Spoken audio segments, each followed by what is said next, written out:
What is going on, guys, and welcome to the channel. Now, in this video, I want to go over why I deleted almost all my social media apps. And now that we're in the very end of 2020, I was just looking back and I came to realize that this has been by far the best decision that I've made this year. There's obviously a lot to cover, a lot I want to share with you guys, so let's just hop straight into this. So the story starts the summer before last. I remember I was super drained that one night. It was around 9 o'clock and I was just having looked through all my apps on my phone: Twitter, Instagram, LinkedIn, Facebook, Snapchat, WhatsApp, Reddit, and then back to Twitter again. I remember looking up for a second and thinking, wait, am I even happy right now? And I wasn't. I was just so glued to my screen, so desperate to see the next thing in my feed that I realized that something wasn't right. But I couldn't put my finger on exactly what it was.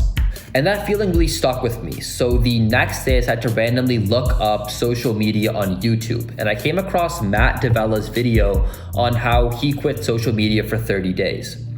And I was thinking in my head, okay, my life's been pretty dry. Let me try something new. So I also decided to quit social media for 30 days. So the first thing I obviously did was post about it. I threw up a Facebook post saying I'd be gone for a little bit, and then I deleted all those apps off my phone and logged out of the accounts on my computer. And in my head, I was thinking, okay, this will make me a little bit more productive, but I had a hard time believing I'd get all these benefits that I heard people talking about. And then around 2 days into this challenge, I started going through withdrawals like an addict. I had all these what if thoughts in my head. Like, what if one of my friends broke his phone and tried messaging me through Snapchat? What if a cute girl follows me on Instagram? What if one of my friends tags me in a photo on Facebook and I look bad for not liking or commenting on it? And while I was having all these what if thoughts in my head, I was also realizing just how compulsively I was checking my phone.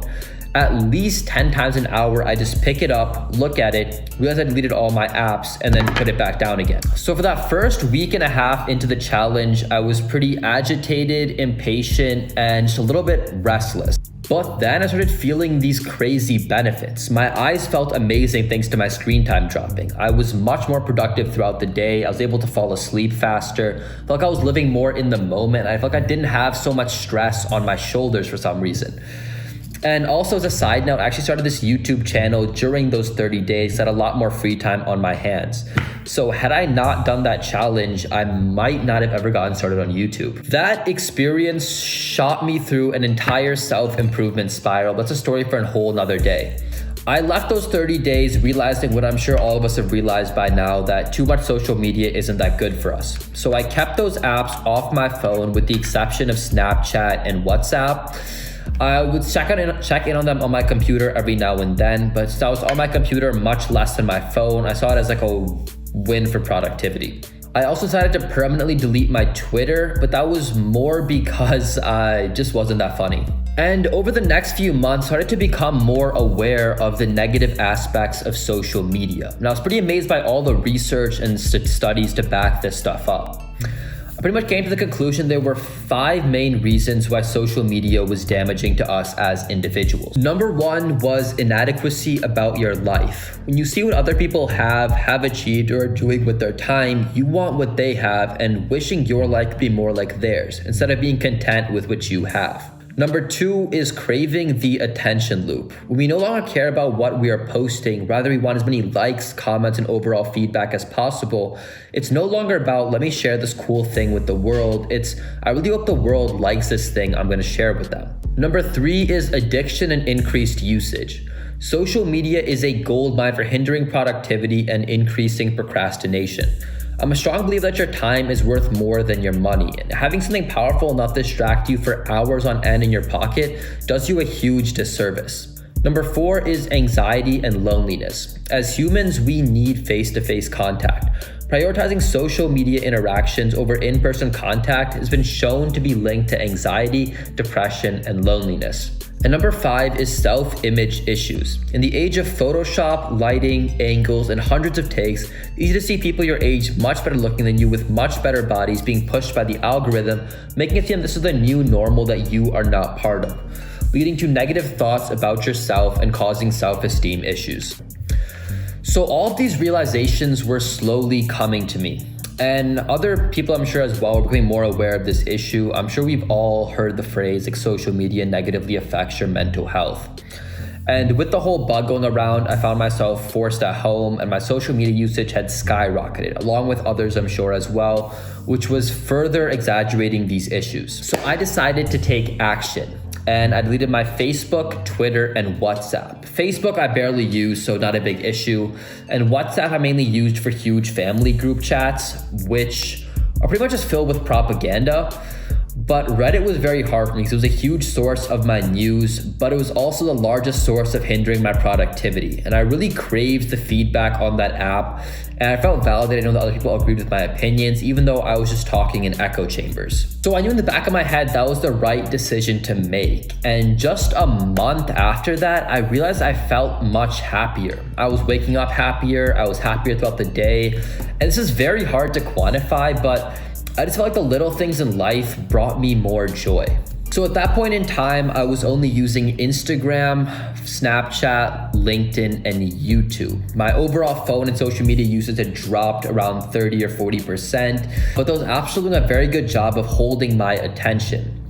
And just, I was starting to realize how they were a huge coping mechanism for me. If I was super stressed at work, overloaded with assignments at school, or had family issues at home, I was using those apps like crazy because I knew they could keep me distracted super well instead of just being used to keep in touch with my friends or stay up to date on the news. Now, at that point, I only thought of social media as hurting us as individuals, as it was taking away all those things I mentioned before.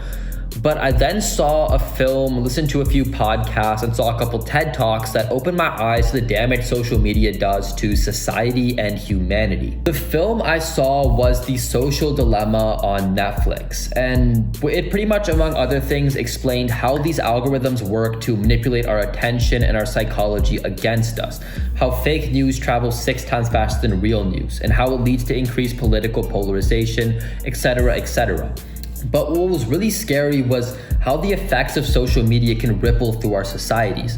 Like Facebook has incited genocides, Twitter can swing entire elections, and even these social media tech CEOs don't let their own kids use social media. The podcasts and TED Talks, notably the Joe Rogan Experience with Tristan Harris, really did a good job of explaining the business models behind these companies and just how big of an issue this is to fix with no easy solution. It's a pretty huge topic to cover, and I'll do a pretty poor job of explaining it, so I really recommend you guys check out The Social Dilemma on Netflix and those podcasts and TED Talks I'll have linked below in the description. Trust me, it'll be worth your guys' times, and it's just amazing to see, at least if you don't believe in the negative social media, just how large and powerful these companies are. It's a pretty huge topic to cover, and I do a very poor job explaining it to you guys, so I'd recommend you guys check out The Social Dilemma on Netflix, along with the podcast and TED Talks I'll have linked below in the description. And regardless of the harm social media does, they're really insightful, just showing us the sheer scope and how massive these tech companies are. So after all that, I went ahead and deleted Snapchat and set very strict rules to only use Instagram on Sundays after 7 o'clock and only use YouTube for recreation after 5. Deleting Snapchat was very hard for me because I used it more for messaging, but I knew I would get distracted for hours on end with the new content they have on like the right side of the camera. And when I saw the people's stories, I always felt like I was missing out on something.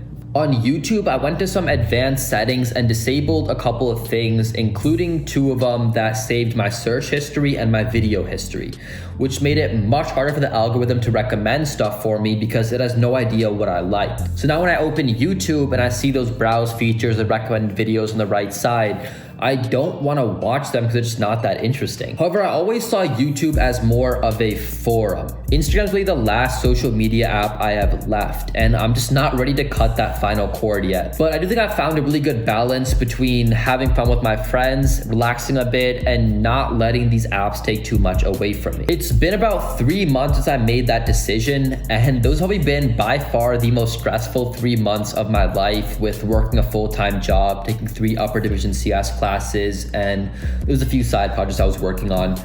But I had time to do all that stuff, and I passed all my classes. I did a good job at work because I wasn't distracted 24/7 with Instagram and social media the way I know a lot of my friends are. And additionally, I've been very happy those past 3 months, despite all the stress that work and school has caused me. I feel like I'm living in my own little bubble sometimes, but it's a very happy little bubble. So seeing where I am now to where I was a year or two ago, I would be spending 4 to 5 hours on my day on these apps, constantly feeling tired and filled with anxiety and able to really get anything done. To now being more productive than ever before, being happier and achieving the goals that I've set out to do thanks to my screen time dropping to about an hour and a half a day and only using social media for about 30 minutes per week. That's the video, guys. This was a completely just a spur of the moment video. I didn't do any prep work beforehand, so I really hope you guys did enjoy this one. And let me know what you guys think in the comments below about everything I said and about your own personal use with social media. I really want to hear it. And if you guys enjoyed the video, sure to give me a big thumbs up, consider subscribing, and I will see you guys next week for the next video.